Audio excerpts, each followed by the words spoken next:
কার এত জ্বালা যে মানে কাজ সর্বাতি হ্যাঁ হ্যাঁ, তো তার জ্বালা কেন হচ্ছে? তার কি 2008-এর জ্বালা উঠছে নাকি আবার মঈনুদ্দিন ফখরুদ্দিনের জ্বালা উঠছে? তার আবার নতুন পররাষ্ট্র প্রতিমন্ত্রী হুমায়ুন কবির, তারাই আপনাদের সাংবাদিকদের তুচ্ছতাচ্ছিল্য করবে, বলবে যে কি এত জ্বালা কেন। তাকে নর্মালি সিম্পলি কোশ্চেন করা হয়েছে যে তারা যে সংবিধানকে আঁকড়ে ধরে রাখছে, সেই সংবিধানের জায়গাতেই তো দ্বৈত নাগরিকত্ব থাকলে তো বাংলাদেশের এরকম দায়িত্বশীল জায়গায় যাইতে পারে না। আইনমন্ত্রী অবশ্য আজকে কথা বলেছেন এটি নিয়ে, যে তিনি দ্বৈত নাগরিকত্ব পরিহার করেছেন এরকম। সেটা সিম্পলি কালকে যখন তাকে জিজ্ঞেস করলো, যে প্রথম আলোর বরাত দিয়ে জিজ্ঞেস করলো যে এটা একটা নিউজ হয়েছে, এই ব্যাপারে আপনার মানে ইয়াটা কি, আপনাকে আসলে নাগরিকত্ব ছেড়ে আসছেন কিনা বা না, উনি বলছে যে আপনাদের জ্বালা কেন, মঈনুদ্দিন ফখরুদ্দিনের আমলের জ্বালা শুরু হয়েছে নাকি। তো একটা পররাষ্ট্র মন্ত্রণালয় কিন্তু ডিল করা খুবই একটা সফটলি ডিল করতে হয়, তাদের ভাষা, তারা কিভাবে ডিল করছে, এগুলো কিন্তু খুবই সিগনিফিক্যান্ট। তো উনি যদি এরকম মকারি করে সাংবাদিকদেরকে বলে, এটা তো খুবই আনফর্চুনেট। তার মতো দায়িত্বশীল জায়গা তো এই মকারি করার জায়গা না। মানে উনি তো এখানে এমন কিছু হয়ে যায় নাই, সে 20 বছর ধরে থাকছে লন্ডনে, সে এখন দেশে এসে তো সাংবাদিকদেরকে এইভাবে প্রশ্ন করতে পারে না, মকারি করতে পারে না। সিম্পলি সে উত্তর দেবে যে হ্যাঁ বা না। তবে এটা আসলে দিবেও বা কেন, তাদের যে কালচার তারা তৈরি করে রাখছে। এই যে এম এ মুহিত যে এখন স্বাস্থ্য প্রতিমন্ত্রী হয়েছে, তার তো মানে সে আমার আসনের এমপি, তার সব রকম ডকুমেন্ট আমি দিলাম নির্বাচন কমিশনে, যে দেখেন শুধু পাসপোর্টের কপিটা তো কালেক্ট করা টাফ, সব দেওয়ার পরও তারা বলছে যে না না না, উনি তো খুব সম্মানী ব্যক্তি, বিদেশ থেকে হ্যাঁ, আমি আপনাদের এখানে শো করলাম, তাকে এখন স্বাস্থ্য প্রতিমন্ত্রী দেওয়া হয়েছে। এগুলো তো আগে থেকে সেট করা, মানে এই ডিপ স্টেটের যে গেমে আমরা বলি, এগুলো আগে থেকে অনেক কিছু সেট করা থাকে। এইসব মানুষকে তারা সেট করে রাখছে যে তারা কার কি সার্ভ করবে, কিভাবে কাদের কি আনবে। এই যে এনে এখন আপনাকেও তো আমি সবগুলো ডকুমেন্ট দেখালাম, আমি এই প্রোগ্রামেতে আমি সবগুলো ডকুমেন্ট দেখালাম। তার ইমিগ্রেশনের এয়ারপোর্ট থেকে লাস্ট যখন তিনি দেশের বাইরে যান, সেখানে যে ডেটা, সেখানে তিনি ব্রিটিশ সিটিজেন।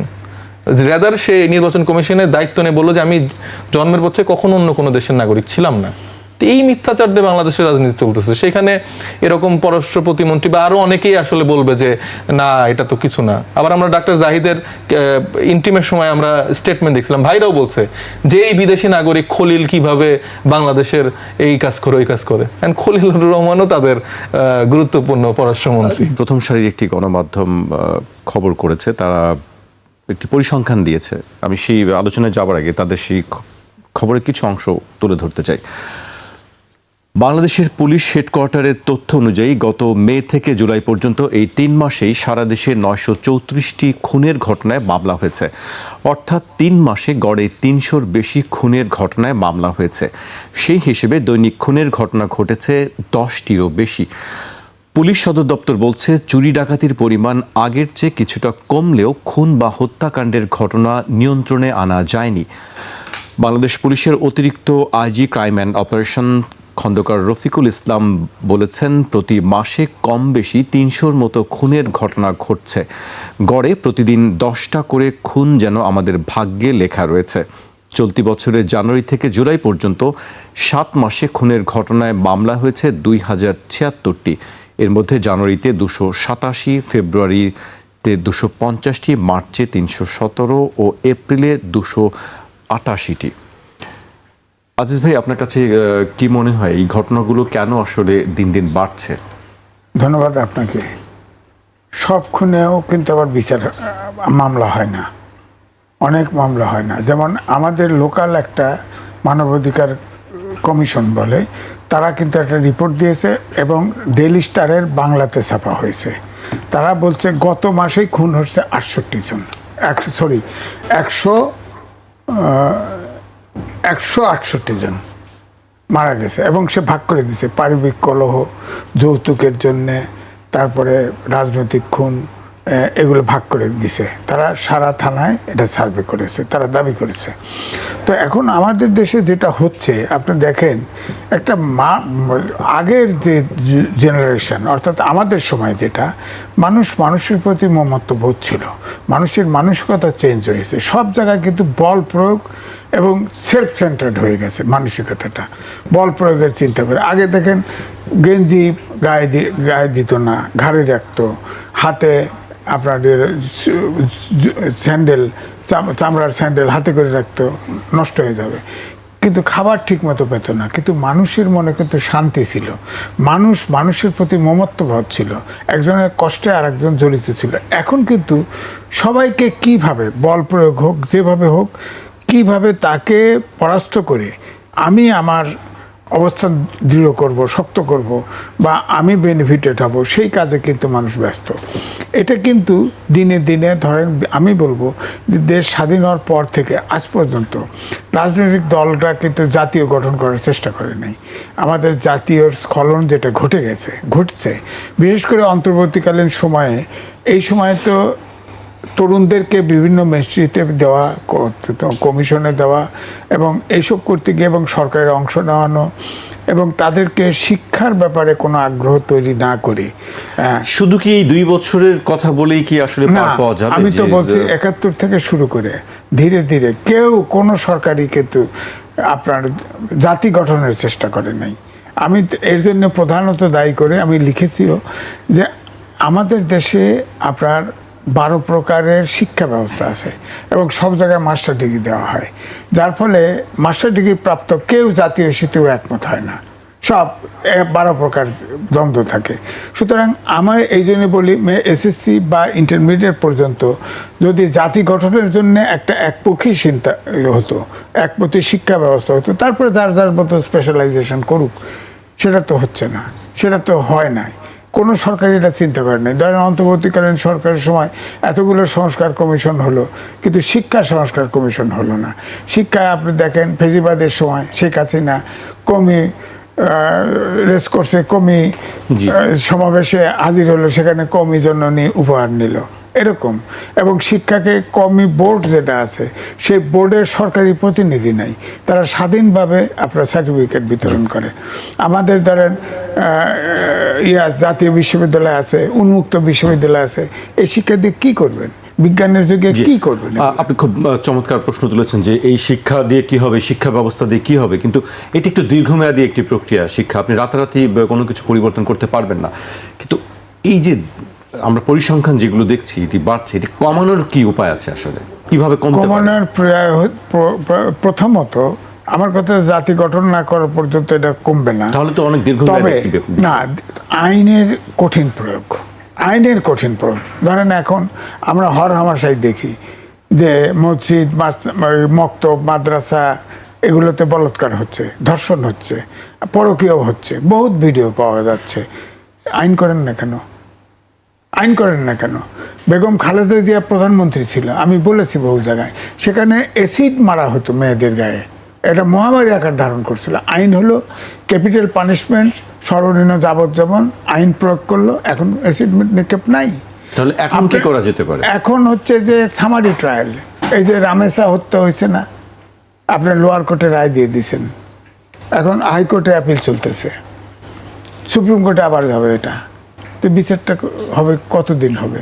আমি এই জন্য বলছিলাম, তখনই বলছিলাম, এই সব মামলা আপনার লোয়ার কোর্টে তো রায় হয়ে যাবে, আইনে তাকে সব সুযোগ দিতে হবে, কিন্তু হাইকোর্টে আলাদা একটা বেঞ্চ থাকতে হবে, সুপ্রিম কোর্টে আলাদা একটা বেঞ্চ থাকতে হবে, এবং তাদের সময় নির্ধারিত থাকবে। 7 দিন বাদে এই উকিল জ্বর হয়েছে, টাইম নেন, অমক নেন, তেমন করা যাবে না। একদম লাইক সামারি ট্রায়াল এরকম করে তাদের শাস্তি দিতে হবে, তাহলে না আর একজন খুন করতে নিরুৎসাহী হবে। এখন হচ্ছে না, মানে দ্রুত বিচারের কথা, দ্রুত বিচার, কিন্তু সময় আইনের সবগুলো ধাপ পার দিতে হবে। আপনি ট্রাইব্যুনালের বিচার করলেও তো সুপ্রিম কোর্টে আপিল করে, তাই না? তো আপনি এটা সময় নির্ধারণ করে, এই ধরনের যে 13 দিনে আপনার লোয়ার কোর্টে বিচার হয়ে গেছে, না ফাঁসির আদেশ হয়েছে, হাইকোর্টে যা ঝুলে আছে, এখনও রায় হচ্ছে না, আবার সুপ্রিম কোর্টে যাবে, তো ওখানে স্পেশাল বেঞ্চ থাকে না কেন? আমার কথা হলো সেই স্পেশাল বেঞ্চ পার্টিকুলারলি এইসব বিচার দেখবে এবং শর্টকাট হিয়ারিং দিয়ে ইয়ে করবে, খালাস করে দিবে। জি, আমি আপনার কাছে আবারও আসবো। আমি সাইফ মুস্তাফিজের কাছে আসতে চাই। সাইফ মুস্তাফিজ, আমরা আজিজ ভাইয়ের বেশ কিছু কথা বলছিলেন যে কোন কোন কারণে আসলে এগুলি হচ্ছে। আমরা প্রতিবেদনে দেখেছি যে আরও কোন কোন কারণগুলো আসলে এই কারণগুলো হচ্ছে। রাজনৈতিক আধিপত্য, প্রভাব বিস্তার করা, একে প্রতিপক্ষকে ঘায়েল করার চেষ্টা, এই বিষয়গুলো উঠে এসেছে এবং অসহিষ্ণুতা মানুষের মধ্যে খুব বেশি পরিমাণে। আপনার কাছে কি মনে হয় আসলে মানে এই ঘটনাগুলো নিরাপত্তা পরিস্থিতি কেন খারাপ হচ্ছে? ধন্যবাদ আপনাকে। আমার বিজ্ঞ সমালোচক এবং যারা টিভি পর্দায় দেখছেন তাদেরকে শুভেচ্ছা জানাচ্ছি। দেখেন, এই ঘটনাগুলো যে আসলে ঘটছে সেটা তো অনেক কারণেই ঘটছে, এবং আমরা তো দীর্ঘদিন ধরে আসলে আলোচনাই করে যাচ্ছি। ভাই অনেকগুলো বিষয় উল্লেখ করলেন, কিন্তু এটার কোনো সমাধান বা সূরা আমরা দেখতে পাচ্ছি না। আমরা বিএনপির 180 দিনের যে সরকার, সেখানে আমরা দেখতে পেলাম কিছু নতুন মন্ত্রিসভায় রদবদল, কিছু নতুন মন্ত্রী যুক্ত করা হলো। আমরা দেখলাম যে তথ্য মন্ত্রণালয়ের ক্ষেত্রে জহিরুদ্দিন স্বপন সাহেবকে সরিয়ে আন্দাল রহমান পার্থ সাহেবকে দেওয়া হলো। এখন উনি কি ফেইলিয়ার হিসেবে মানে সরিয়ে তাকে দেওয়া হলো, না কি ক্রাইটেরিয়াতে আসলে তাদের অ্যাসেসমেন্টগুলো করা হচ্ছে, সেটা আমার একটা ব্যক্তিগতভাবে জানার ইচ্ছা, বা জনাব তারেক রহমানের কাছে বা বিএনপির যারা পলিসি মেকার আছে, যে তারা আসলে কোন ক্রাইটেরিয়াতে এই মন্ত্রিসভাকে মার্কিং করছে বা তাদের পারফরমেন্স বিচার করছে। সেই পারফরমেন্স যদি বিচারের জায়গা থাকে, মানে আমি যদি ধরে নিই যে জহিরুদ্দিন স্বপন সাহেবকে হয়তো সে দলকে ওইভাবে সার্ভ করতে পারেনি, মিডিয়াকে যেভাবে নিয়ন্ত্রণ করার জায়গাটা থাকে বা কন্ট্রোল করার জায়গাটা থাকে হয়তো সে করতে পারেনি। আন্দিল রহমান বেটার পারফর্ম করছে সংসদে, যেটা আমরা দেখতে পাচ্ছি। সে চাটুকারিতা করে প্রত্যেককে মনোরঞ্জন করাতে সে ব্যস্ত, হয়তো সেই আঙ্গিকে তাকে দেওয়া হয়েছে, আমি জানি না, সেটা আমি তাদের কাছে একটা প্রশ্ন। এবং ওই যে বললাম যে কোন ক্রাইটেরিয়াতে বিচার করা হচ্ছে, সেই ক্ষেত্রে যদি পারফরমেন্সের বিচার হয়, সবার আগে সালাউদ্দিন আহমেদকে স্যাক করা উচিত এই মন্ত্রিসভা থেকে।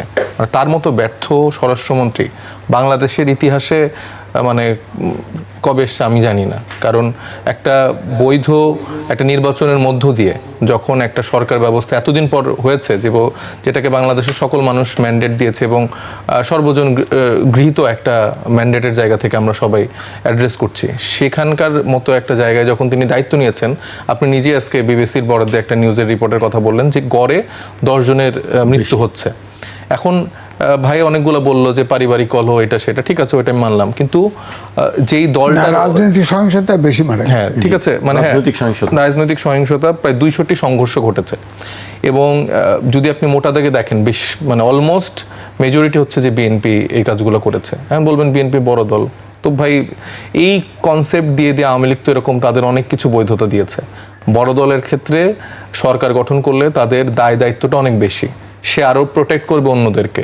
সে যখন নিজের ঘরের মধ্যে মারামারি করে 31 জনের উপরে এই 6 মাসের মধ্যে মারা যায়, আর ইন্ট্রিমের সময় কিন্তু সেটা 250-র বেশি ছাড়িয়েছিল। আমি ধরে নিলাম যে এখন যে ক্ষমতা আসছে, তখন দায়িত্বের জায়গাটা থেকে আমি চিন্তা করছি, তারা নিজেদের অভ্যন্তরীণ কলহ মেটাতে পারছে না। সেখানে 31 জনের উপরে মারা যাচ্ছে, প্রতিদিন 10 জন করে মারা যাচ্ছে, প্রতিদিন মানে যেভাবে মাদক বাংলাদেশে এখন ঢুকছে, এই সালাউদ্দিন আহমেদের এলাকা দিয়ে, কক্সবাজার দিয়ে অহরহ মাদক ঢুকছে। এখন তার বদি নেই, তাহলে বদির জায়গায় কি উনি রিপ্লেস করছেন? মানে উনি একসাথে রক্ষক আবার ভক্ষক, এরকমই কি আসলে মেসেজ আমাদেরকে দিচ্ছেন? মানে আমরা সাধারণ জনগণ তো এটাই মনে করবে যে একজন স্বরাষ্ট্রমন্ত্রী, দায়িত্বশীল কক্সবাজার এরিয়াকার মহাবীর নায়ক তিনি, ওইখানে তার বিরুদ্ধে একটা কথা বললে লোকজন এসে মারতে আসে। তো সেই এলাকায় মাদক কিভাবে ঢুকছে? এত মহিরুহ একজন আদর্শবান ব্যক্তি, ধর্মীয়ভাবেও যদি আমি তাকে চিন্তা করি, সে তো একজন বেশ আদর্শবান একজন মানুষ, তো সে এই জিনিসগুলোকে কেন এক্সেস দিচ্ছে? মানে এটা তো বাংলাদেশের মানুষ বলবেন যে 6 মাসে কেন এগুলো বলতেছেন আপনারা? ভাই 6 মাসে আমার এত মানুষ মারা যাচ্ছে, ডেইলি আমার লাস্ট 3 মাসে 900 জনের উপরে মানুষ মারা গেছে। তো আমি তো এগুলো বসে বসে দেখার জন্য আর আপনাদেরকে বিরোধী দলের জায়গায় নমনীয় হয়ে নম করে মনোরঞ্জন করতে আমরা আসি নাই। আমরা এখানে স্ট্রিক্ট থাকার জায়গাটা আমরা সবসময়ই করি। আওয়ামী লীগকে, হাসিনাকে আমরা কোনো ছাড় দিইনি, তারা বিদেশে পালাইতে বাধ্য হয়েছে, তাদের এই অপশাসনের জন্যই তো। ভাই বলল যে কেন এটা প্রতিষ্ঠিত হচ্ছে না, কারণ বাংলাদেশে সুশাসন নাই। প্রধানমন্ত্রী নিজে খুবই বড় গলায় বলল যে রামিসা হত্যার সে বিচার একদম কার্যকর করবে 30 কার্যদিবসের মধ্যে। এরকম আজকে কত কার্যদিবস চলে গেছে, কই? আপনি যখন সোসাইটিতে কোনো একটা হত্যার বিচার নিশ্চিত না করতে পারেন, কোনো একটা এরকম সিগনিফিক্যান্ট কোনো জায়গা তৈরি করে না দিতে পারেন যে দেখেন এইটা হইলে এটা হয়। আপনি যে অ্যাসিডের যে ঘটনাটা বললো, হ্যাঁ ওইটা ওই সময় এটা আসলে থামছিল, কারণ আপনি সেই সময় দেখাইতে পারছেন যে এইটা এইরকম একটা ন্যাক্কারজনক ঘটনা ঘটাইলে তার এরকম মানে দৃঢ় একটা শাস্তির মধ্যে দিয়ে তার যেতে হবে, তার সর্বোচ্চ শাস্তি নিশ্চিত করা হবে রাষ্ট্রের পক্ষ থেকে। কিন্তু সে যখন পার পেয়ে যাচ্ছে, প্রতিনিয়ত আপনি খুন করলে, তারপরে আপনি বিভিন্নভাবে রাজনৈতিক হামলা করলে আপনাকে বিএনপি পুরস্কৃত করছে, তখন তো এই ঘটনাগুলো সোসাইটিতে থামবে না। আবার আপনি বলছেন যে বিচার বিভাগের এত জটিলতা, বিচার বিভাগের জন্য তো অনেকগুলো সংস্কার প্রস্তাব করা হয়েছিল, বিচার বিভাগ পৃথকীকরণের জায়গাগুলো আপনার উড়াই দিলেন কেন? এটা তো বিএনপি সরকার নিজ হাতে করছে। মানে কিসের জন্য করছে তারা? এই যে এই পুরানো রাজনৈতিক বন্দোবস্তকে টিকায় রাখার জন্য। এই আমলাতান্ত্রিক জটিলতা বলেন, এই আইন আদালতের জায়গাগুলোতে যে জটিলতাগুলো তৈরি করে রাখা হয়েছে, এগুলো তো তাদের এই সুবিধার জন্য। তাদের রাজনৈতিক নেতারা মারামারি করবে, গুম খুন করবে, তাদের দলের স্বার্থে তারা মানে তাদের সংবিধানকে তারা তাদের মতো করে ব্যবহার করতে পারবে। আর বাকি ভিন্ন মতের ক্ষেত্রে বাংলাদেশের জনগণের ক্ষেত্রে যতটা ক্ষমতা প্রয়োগ করা যায় তাদের নিষ্পেষণ করার জন্য, তাদের নাগরিক অধিকার নষ্ট করার জন্য সেগুলো করতে পারে। বাংলাদেশের আইন শৃঙ্খলার পরিস্থিতি বর্তমানে খুবই বাজে। কোন একটা নারী রাত 10টার পরে বা রাত 8টা 9টার পরে সে একা একা সেফটির সাথে মানে হেঁটে বাসায় যেতে পারবে কিনা আপনি কাউকে জিজ্ঞেস করেন তো। আপনার বাসায় মা বোন আছে, আমার বাসায় মা বোন আছে, আমরা নিজেরাই কিন্তু সেফটি ফিল করছি না। তো এইরকম একটা পরিস্থিতি বাংলাদেশে এখন বিরাজ করছে, যেখানে একটা নির্বাচিত একটা সরকার এখন আছে এবং বাংলাদেশের ইতিহাসে নাকি সব থেকে ক্যালিভারওয়ালা মন্ত্রী সালাউদ্দিন আহমেদ, আমি যতটুকু বুঝি ওনারা এরকম করে বলে। বিরোধী দলের কেউ নাকি ওনার একজনের সাথে পারে না। তো ওনার চাপাবাজের সাথে তো আমরা আসলে পারবো না। উনি যে সংবিধানের বিভিন্ন ধাপে ধাপে দিয়ে যে চাপাবাজিগুলো করে, এটা আসলে আমরা পারি না। আমরা বাংলাদেশের সাধারণ মানুষের সহজ কথাগুলো বলার চেষ্টা করি, তাদের দুঃখ দুর্দশা, আক্ষেপ, তাদের যন্ত্রণা, এগুলা নিয়ে আসলে আমরা বাংলাদেশের মানুষের কাছে যাই, তাদেরটা শুনি এবং সেটা সমাধান করার জন্য রাজনীতি করছি। তার মতো চাপাবাজি করে স্বরাষ্ট্রমন্ত্রী হয়ে ছেলেকে বিভিন্ন টেন্ডার দিয়ে এই লুটপাটের রাজনীতি করতে আমরা আসলে আসিনি। অনীত বিলম্বে তাকে আসলে বাংলাদেশ থেকে তারেক রহমান যেভাবে ওই জহিরুদ্দিন স্বপনকে সরায় পার্থ ওনাকে দিছে, এই সালাউদ্দিন আহমেদকে স্যাক করা দরকার। স্যাক করে দিয়ে তাকে এই জায়গায় একটা আসলে গুরুত্বপূর্ণ যে আসলে এই মন্ত্রণালয়কে সামলাতে পারবে, যার আসলে অন্য কোনো বিষয় ইন্টারেস্ট নেই, সে দেশের নিরাপত্তা এই ব্যাপারগুলো দেখবে, তাকে আসলে বাংলাদেশে এখন দ্রুত নিয়োগ দেওয়া উচিত। উনি ব্যর্থ, এখানে আর কোনো যদি কিন্তু নাই। আপনার কাছে আমি আবারও আসবো। আমি আজিজ ভাইয়ের কাছে আসতে চাই। আজিজ ভাই, তথ্যমন্ত্রীর বিষয়ে বেশ কয়েকবার কথা বলছিলেন সাইফ মোস্তাফিজ। আজকে তিনি ব্রিফিং করেছেন, আজকে প্রথমবারের মতন যে সাপ্তাহিক ব্রিফ থাকে সেখানে তিনি উপস্থিত ছিলেন। বেশ কয়েকটি বিষয় নিয়ে তিনি কথা বলেছেন। আমি তথ্যমন্ত্রীর বেশ কয়েকটি সেই বক্তব্যগুলো উল্লেখ করতে চাই। সাংস্কৃতিক অনুষ্ঠানের ব্যাপারে বাধাবিঘ্ন হোক, সরকারের তরফ থেকে এমন মানসিকতা নেই বলে জানিয়েছেন তথ্য সম্প্রচার মন্ত্রী আন্দালিব রহমান পার্থ। আর প্রধানমন্ত্রীর তথ্য সম্প্রচার উপদেষ্টা জাহিদুর রহমান বলেছেন, অন্তর্বর্তী সরকারের সময়ের তুলনায় এই বিষয়ে ড্রামাটিক্যালি উন্নতি হয়েছে, তবে দু একটি ঘটনা যে ঘটছে না সে কথা তিনি অস্বীকার করেননি। মঙ্গলবার সচিবালয় সরকারের সাম্প্রতিক কর্মকাণ্ডের তথ্য জানাতে আয়োজিত নিয়মিত সংবাদ সম্মেলনে মন্ত্রী উপদেষ্টা এই কথাগুলো বলেন। আন্দালিব রহমান পার্থ বলেছেন, শুধু ক্ষমতাচ্যুত শেখ হাসিনা নন, পলাতক সবাইকে ফেরত চায় ঢাকা। তিনি বলেছেন, সরকার গণমাধ্যমকে নিয়ন্ত্রণ করবে না। আরও কয়েকটি বিষয় নিয়ে কথা বলেছেন। দেশে 6 মাসে কোনো গুমের ঘটনা ঘটেনি, দেশে সারের পর্যাপ্ত মজুদ রয়েছে, সংকট নেই, তবে কোনো জায়গায় বিতরণে অনিয়ম হচ্ছে।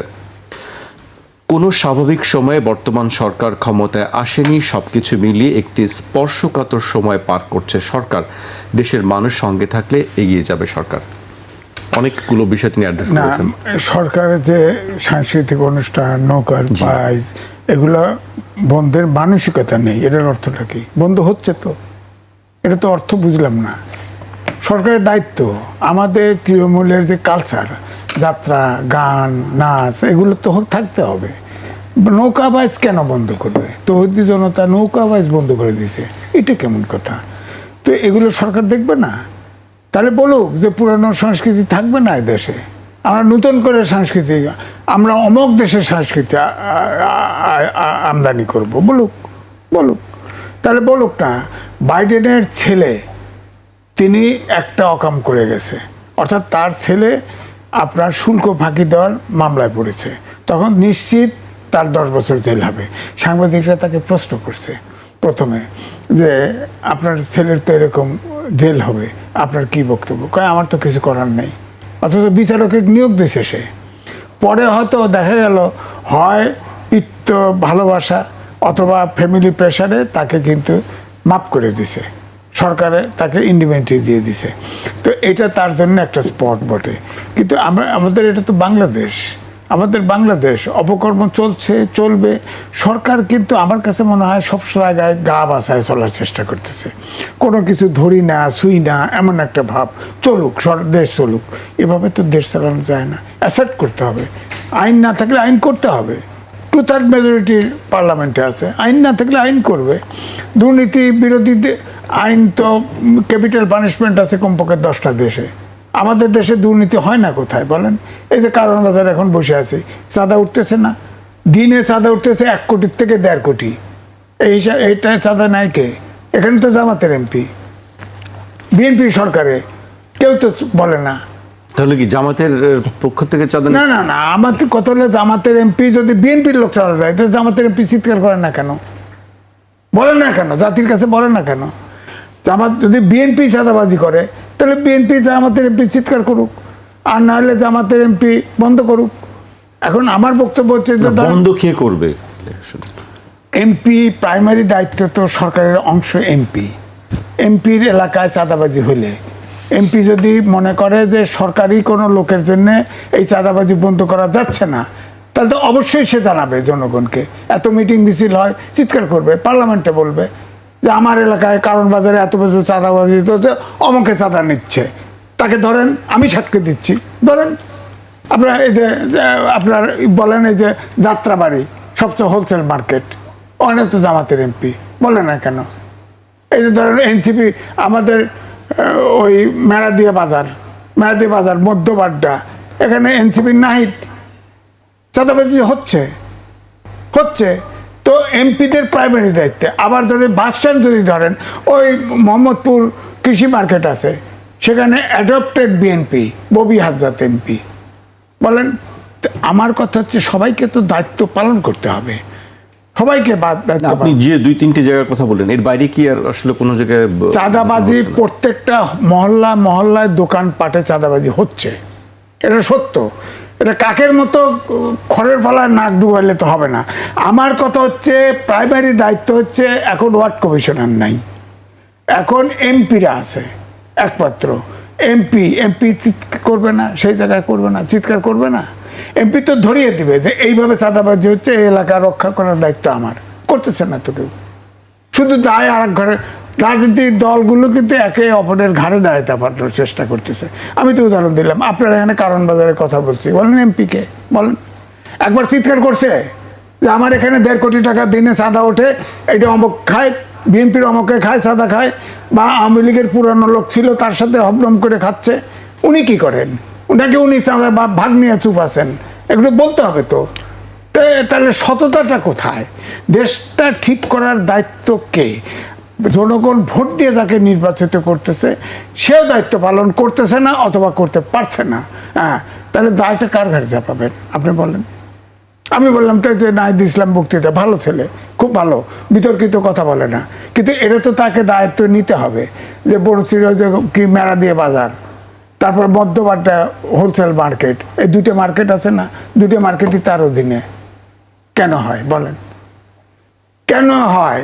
তাকে দায়িত্ব দিবে না? জাতীয় রাজনীতি সে করতেছে, কিন্তু বেসিক্যালি সে এখন চিফ হুইপ, এমপি না, চিফ হুইপ। তার এলাকা ওখানে চাঁদাবাজি হচ্ছে তো।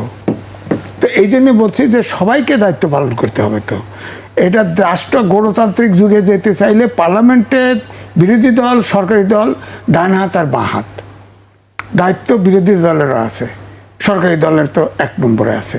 সরকারি দল তো দায় নিতে হবে। এখন দায় নিতে হলে হয় আপনি ওই এমপিকে সংসদে বলছে যে কারণ বাজারের এমপি সাহেব জামাত, তাকে তো টেম্প করতে পারতেছি না, হয়তো চাঁদাবাজি করে, কয় নাই, কইছে, কেউ বলছে, সেও বলে নাই। তাহলে চাঁদাবাজি কি ভাগ করতেছে? পার্লামেন্ট অধিবেশন আছে, বৃহস্পতিবার থেকে শুরু হচ্ছে, দেখি এইসব জায়গায় কে চাঁদাবাজি কে না, কেউ কারো অভিযোগ করবে না, আপনি নিশ্চিত থাকেন, অভিযোগ করবে না। চাঁদাবাজি কম বেশি ডাইরেক্টলি আর ইনডাইরেক্টলি সবাই ভাগ খাইতেছে। সারা দেশটা এখন চাঁদাবাজির আওতায় পড়ে গেছে এবং সবাই ভাগ করে খাইতেছে, যার ক্ষমতা আছে সেই ভাগ করে খাইতেছে। এই চাঁদাবাজির মধ্যে দেখেন এখন ক্যাশলেস সোসাইটি করার চেষ্টা করতেছে, QR কোড বসাই দিচ্ছে না। এই দুর্নীতি আইন করতে হবে এবং সর্বগ্রাসী দুর্নীতিবিদদের বিরুদ্ধে আক্রমণ যদি না করেন, এই দেশ ঠিক করা সম্ভব না। আপনি আরেকটা সিস্টেমের কথা বলেন, QR কোড, এই সিস্টেমে কি চাঁদাবাজি বন্ধ হয়ে যাবে? না, QR কোড আসলে আলটিমেটলি ক্যাশলেস সোসাইটি, তাহলে কি বন্ধ হয়ে যাবে? ক্যাশলেস চাঁদা নেবে, অনেকাংশে ইজি। না, অনেকাংশে ক্যাশলেস চাঁদাবাজি হবে। তখন হুন্ডি ছাড়া থাকবে না, হুন্ডি আপনি ট্যাকেল করার চেষ্টা করেন। হ্যাঁ, যদি ধরেন টাকার বিনিময় যদি না হয়, আপনি কি করে চাঁদা নেবেন? টাকাই আপনার হাতে আসবে না, কি করবেন? আপনার হাতে যাবে কিভাবে? সেইভাবে যাবে, এই বসায় দিবেন QR কোডের টাকা। এই যে দেখেন, এই যে সেকেন্ড টাপে আগের বারে আপনার তেল নিয়ে 100 করে নিয়ে আবার বাইরে বিক্রি করে দেয়। হ্যাঁ, এবারে করছে কিউআর কোডে রিসিট করাইছে, কারণ তখন করতে কি ওই এআই বসায় রাখছে, যদি আপনার গাড়িতে তেল কি পরিমাণ নেন ডাউট হলে আপনাকে ধরবে। এখন ধরেন কিউআর কোড বলা দিল, ছোট দোকানেও এখন কিউআর কোড লাগবে ইয়ে করতে। যদি আপনি বেশি বেশি টাকা আদান প্রদান করেন, একসাথে 1 লাখ টাকা পার করে দিলেন, ধরবে না? ধরবে তো। আপনি যদি আর্মি এক জেনারেলের অফিসে যান দেখা করতে, আপনাকে ঢুকতে প্রথমে করবে আপনার মোবাইলটা এখানে রাখেন, একটা ট্রের উপরে রাখতে দেয়, তার মানে মোবাইল থেকে সব নিয়ে গেল। আপনি কি মিসক্রিয়েন্ট না ভালো মানুষ সব বাজে। তো এই জন্য আমি বলছি যে আলটিমেটলি ধরেন এই যে আপনার এখানে আসার পরে আপনার ট্রাফিক সিগন্যালে এআই বসায় দিছে, এখন দেখেন এত জ্যাম তারপরেও কিন্তু ব্রেক করে না, ওইটা ডরে, কারণ অটো ফাইন হবে। এই জন্য আমাদেরকে আসলে যতই বলেন না কেন, আমরা মানুষ পারতেছি না, বা সরকার পারতেছে না, বিরোধী দল পারতেছে না, অভ্যুত্থানের শক্তি পার্লামেন্টে পাঠাইলাম, তাও হচ্ছে না। সুতরাং এখন মেকানিক্যালি এই দেশ দমন না করলে তো হচ্ছে না। আজিজ ভাই, আপনার কাছে আসবো। অভ্যুত্থানের শক্তিও বিরোধী দল তারা সংসদে আছে, তারাও পারছে না। আজিজ ভাইয়ের বক্তব্য দিয়ে আমি আপনার কাছে জানতে চাই আসলে কি বিষয়টি। আমি একটা প্রথম ইস্যুটা অ্যাড্রেস করতে চাই, যেটা হচ্ছে যে নৌকাবাইজ বা আমাদের কালচারাল যে সাইডটা। 2 দিন আগেই আমাদের যিনি প্রিয় স্বরাষ্ট্রমন্ত্রী আছেন সালাউদ্দিন আহমেদ, ওনাকে সাংবাদিকরা প্রশ্ন করেছিলেন। তো এই বিষয়টা নিয়ে উনি খুব একটু বিরক্তির ভঙ্গিতেই বলেছিলেন যে এই বিষয়টা আলাদা, ব্রাহ্মণবাড়িয়াতে এই গান বাজনা সিনেমা এটা অনেকটা নিষিদ্ধের মতো, তো এটাকে সে আলাদাভাবে ট্রিট করছে এবং কাইন্ড অফ একটা বৈধতা দিয়ে দিচ্ছে যে এখানে এই জিনিসগুলো ঘটতেই পারে এবং এই ব্যাপারে আসলে সরকারের খুব বেশি কিছু করার নেই। তো এটা আসলে একটা গুরুত্বপূর্ণ একজন দায়িত্বশীল মন্ত্রীর থেকে এরকম স্টেটমেন্ট বা এরকম অ্যাকশন তো বাংলাদেশের মানুষ দেখতে চায় না। দেখেন, আমাদের দেশে ভিন্ন মত, বিভিন্ন রকম সাংস্কৃতিক জায়গা থেকে অনেকে আছে খুব ধর্মভীরু মানুষ, যারা গান বাজনা সিনেমা পছন্দ নাই করতে পারেন, কিন্তু যেই মানুষগুলো পছন্দ করেন তাদের জায়গাটাও, সেও তো বাংলাদেশের নাগরিক, তাদের রাইটটাও তো আমাদেরকে নিশ্চিত করতে হবে। এক হচ্ছে যে আমাকে কোনো রকম প্রবলেম না ক্রিয়েট করে যে যার ধর্ম পালন করা থেকে শুরু করে যে যার সাংস্কৃতিক কার্যক্রম অবশ্যই বাংলাদেশে এটা নিশ্চিত করতে হবে, এটা রাষ্ট্রের দায়িত্ব, এটা আমাদের সকলের দায়িত্ব। এবং নৌকাবাইচের মতো বাংলাদেশের এই আদি ঐতিহ্যের মতো এরকম সাংস্কৃতিক জায়গাগুলো কেন বন্ধ করা হবে বা কেন আসলে বাধা দেওয়া হবে, এটা আমার একটা কোশ্চেনের বিষয়। এটাতে আসলে কিভাবে আমাদের কোনো ধর্মীয় অনুশাসন নষ্ট হচ্ছে। আমি একজন প্র্যাকটিসিং মুসলিম, আমি একটু বুঝতে পারলাম না যে নৌকাবাইচদের কিভাবে আমার ধর্মীয় অনুভূতিতে আঘাত আনা যায়। অথবা কোনো দেখেন সিনেমা দিয়ে যে এখন যে আমরা টক শো করছি, এটাও তো অনেকে বলবে যে টিভি দেখা হারাম বা টিভির থ্রুতে যে কথা বলা হচ্ছে। ব্যাপারটা হচ্ছে যে এই মাধ্যমগুলো দিয়ে আমরা কতটুকু পজিটিভিটিগুলো নিতে পারছি সেটা আমাদের নিশ্চিত করতে হবে। এবং সমাজে সুস্থ সাংস্কৃতিক বিকাশের জন্য আমাদের ধর্ম মত নির্বিশেষে সকলের আসলে সে জায়গাটা কাজ করতে হবে। বিশেষ করে রাষ্ট্রের জায়গা থেকে যারা এরকম গুরুত্বমন্ত্রী আছে তারা এগুলো উস্কিয়ে না দিয়ে নিশ্চিত করতে হবে যেন ওই ভিন্ন মতের মানুষগুলা বা যারা সাংস্কৃতিক চর্চা করতে চায় তাদের সেই জায়গাটা নিশ্চিত করা। আজকে তথ্য উপদেষ্টার যে সংবাদ সম্মেলন, সেখানে প্রেস ব্রিফিং, তিনি কথা বলেছেন যুদ্ধ বিমান এবং ব্যাটারি চালিত রিক্সা নিয়েও তিনি কথা বলেছেন। আমি তার বক্তব্য একটু উল্লেখ করতে চাই। প্রধানমন্ত্রীর তথ্য সম্প্রচার বিষয়ক উপদেষ্টা জাহিদুর রহমান জানিয়েছেন, বাংলাদেশ সরকার চীনের তৈরি J-10CE যুদ্ধ বিমান কেনার পথে খুব ভালোভাবে এগিয়ে যাচ্ছে।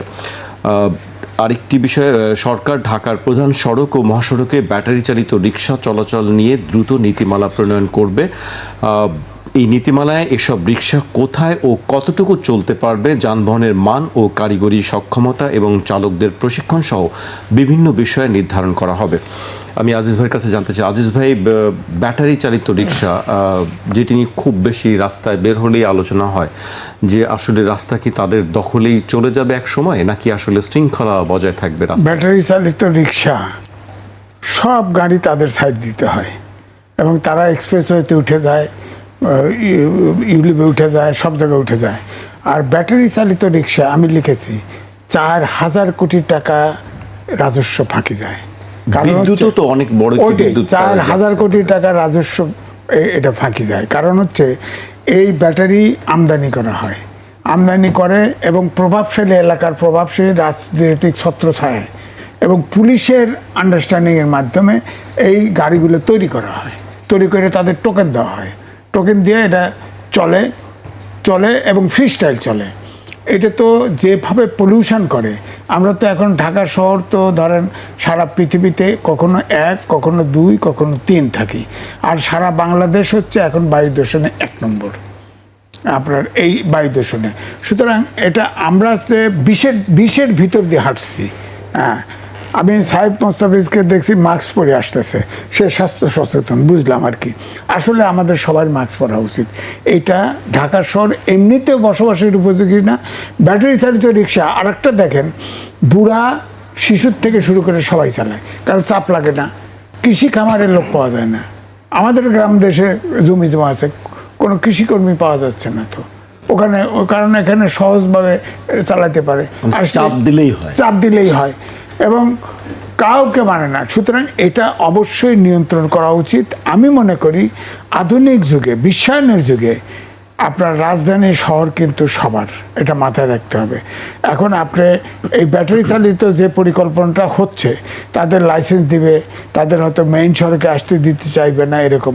আপনি একটা ব্যাটারি চালিত রিক্সা ড্রাইভারের সাথে কথা বলে দেখেন, যেভাবে মারমুখী হয়ে যায়, তাদের মানসিকভাবেও তো তাদের সম্ভব নয় নিয়ন্ত্রণ করা। তাদের কোনো কথা শোনে না। আমার কথা হচ্ছে যে উৎস মুখে ওষুধ লাগাইতে হবে। এই রিক্সাটা তৈরি হয় কোথায়? ব্যাটারি চার্জটা কোথায় হয়? ব্যাটারি চার্জটা করে হয়, কে তৈরি করে? সব কারখানায় তৈরি করে। তো আপনার জায়গা আমি উল্লেখ করে দিচ্ছি। তারপরে ব্যাটারি আমদানি করে কে? ব্যাটারি চার্জ দেয় কিভাবে? ওই লাইনে, এখানে ইলেকট্রিক লাইনম্যান জড়িত আছে, পুলিশ জড়িত আছে, প্রভাবশালী রাজনীতির ছত্রছায়ার লোক আছে। ওইখানে যা আক্রমণ করলে এদেরকে শাস্তি দিলেই তো আপনার ব্যাটারি চালিত কমে যায়। এত সহজলভ্য ব্যাটারি চালিত রিক্সা, ব্যাটারি চালিত রিক্সার তো শহরে একদমই ব্যান করা উচিত, একদমই। এখন আপনার লাইসেন্স দিবেন, ট্যাক্স নেবেন, এই কারণে ব্যাটারি চালিত ওটা তো আইন মানে না। কিন্তু এতগুলো মানুষ তাহলে কই যাবে, কোথায় যাবে? আগে যেমন ছিল তেমন যাবে, কৃষিকাজে যাবে। আপনার ধরেন আপনার 60-70 বছরের বৃদ্ধ, 80 বছরের বৃদ্ধ, সেও এসে ব্যাটারিতে উঠে যাচ্ছে। সে তো ওই কৃষিকাজ করতে পারে না, হয়তো সে শহরে এসে ভাবে যে এটা একটা পাবো, পাই ইনকাম শুরু করব। বাচ্চা দেখেন, সে 18 বছর বয়স নেই, আমি 16 বছরের বাচ্চাকে ব্যাটারি চালিত রিক্সা 15-16 বছর দেখি, আপনি দেখবেন হরার ভাষায় দেখবেন, দেখি তো এরা আসে তো। সুতরাং কৃষিকাজের দেশে কিন্তু কৃষি আমাদের করোনাকালেও বাঁচিয়েছে। কৃষি তো বাঁচাইতে হবে প্রয়োজনে। সেখানে কৃষি, এই ধরনের একটু আগে বলছেন আপনার সার তো আপনার, এটা ঠিক, আপনার জ্বালানি সরবরাহের কারণে অনেক সার এখন বন্ধ আছে, কিন্তু আগের স্টক আছে। এই স্টক কিন্তু ঠিকই ডিলাররা নিছে, ডিলাররা নিয়ে বাইরে বিক্রি করে দিচ্ছে, বাজারে দাম বেশি, মানে দোকানপাটে দাম বেশি, অনেকে আবার মজুত করছে, কিন্তু সারের তো অভাব নাই। তা আপনার আইন প্রয়োগ কোথায়? আপনার এটার খবরে আসতেছে, তার সাথে সাথে গ্রেপ্তার। ডিলাররা কোথায় বিক্রি? ডিলারশিপ ক্যান্সেল করেন, অন্তত ধরে আইনের আওতায় নেন।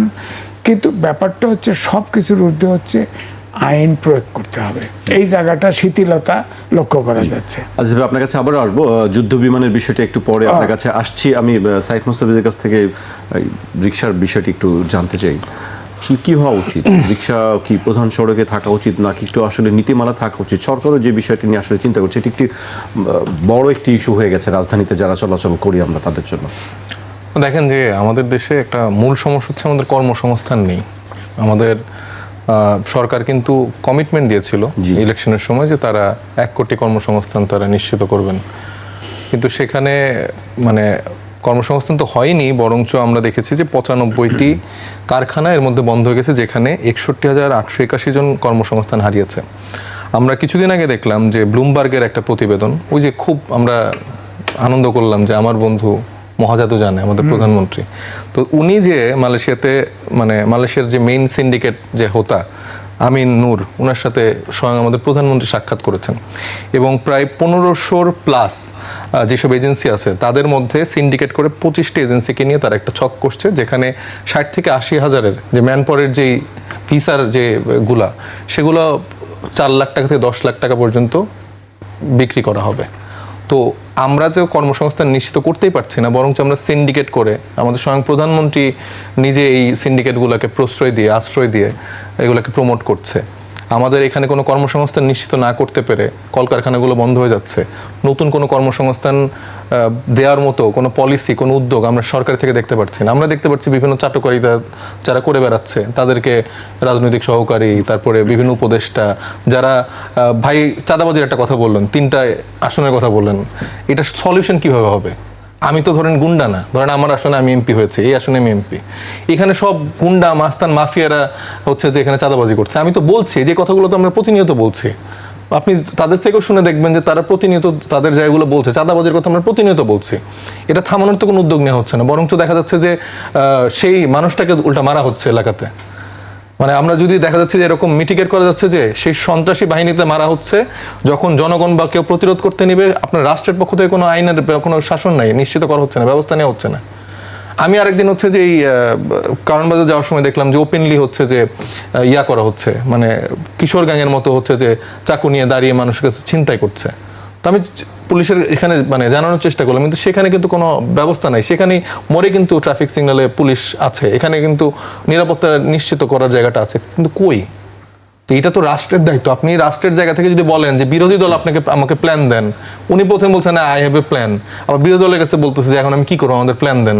মানে সব তো বিরোধী দলের ঠেকা নিয়ে বসে নেই, তাহলে বিরোধী দলকে সরকার চালাতে দায়িত্ব দিয়ে দেন। আপনার যদি এত অদক্ষতা থাকে, আপনি তো একটা পুরো ফেইলিয়ার একটা মানে সরকার। আপনি 2001 থেকে 6 শাসনামল যদি দেখেন, সেখানে যারা মেজর ফেইলিয়ার যারা মন্ত্রী ছিল তাদেরকে সে আবার নিয়ে আসছে। এই যে বাণিজ্য মন্ত্রী ছিল আমির মাহমুদ খসরু, ওনাকে তো পূর্ণ মেয়াদও পূর্ণ করতে দেননি বেগম খালেদা জিয়া, তাকে তো সরিয়ে দেওয়া হয়েছিল তাকে দায়িত্ব থেকে। সেই ফেইলার মন্ত্রীকে আপনি দিয়ে দিচ্ছেন অর্থমন্ত্রীর দায়িত্বে। আবার এই যে ইকবাল মাহমুদ টুকু সাহেব, উনি হচ্ছে যে মানে ওই সময় তো কারেন্টই থাকতো না বাংলাদেশের, ওই মানুষ মজা করে যে খাম্বাসে বিদ্যুৎ নেবে, এরকম অনেক রকম মিমিকে আমরা দেখতে পারি। তো এই ওই সময়ের যে বিদ্যুৎ প্রতিমন্ত্রী ছিল ইকবাল মাহমুদ টুকু, সেও তার পূর্ণ মেয়াদ কিন্তু পূর্ণ করতে পারেনি তার ব্যর্থতার জন্য, তাকে কৃষি মন্ত্রণালয়ে পরে দেওয়া হয়েছে।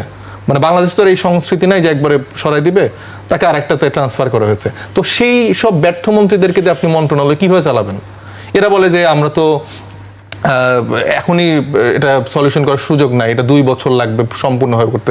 ভাই তোমার থেকে তো আমরা এইসব কথা শোনার জন্য বাংলাদেশের মানুষ তো বসে নাই। বাংলাদেশের মানুষ প্রতিদিন ট্যাক্স দিবে, বাংলাদেশের মানুষ প্রতিদিন আবার বিদ্যুতের বিল দিবে, ভূতরে বিল আসবে, এগুলো দেওয়ার পরও সে নিরবিচ্ছিন্ন বিদ্যুৎ পাবে না। গ্যাসের লাইনে হচ্ছে যে এই আজকে আমি আপনাদের প্রডিউসার কাছে শুনলাম যে ট্রান্সপোর্ট আপনারা প্রোভাইড করতে পারছেন না বিকজ অফ আপনারা কোনো গাড়িতে আপনাদের গ্যাস নাই, 6-7 ঘন্টা ধরে নাকি আপনাদের গ্যাসের লাইনে দাঁড়ায় থাকতে হচ্ছে।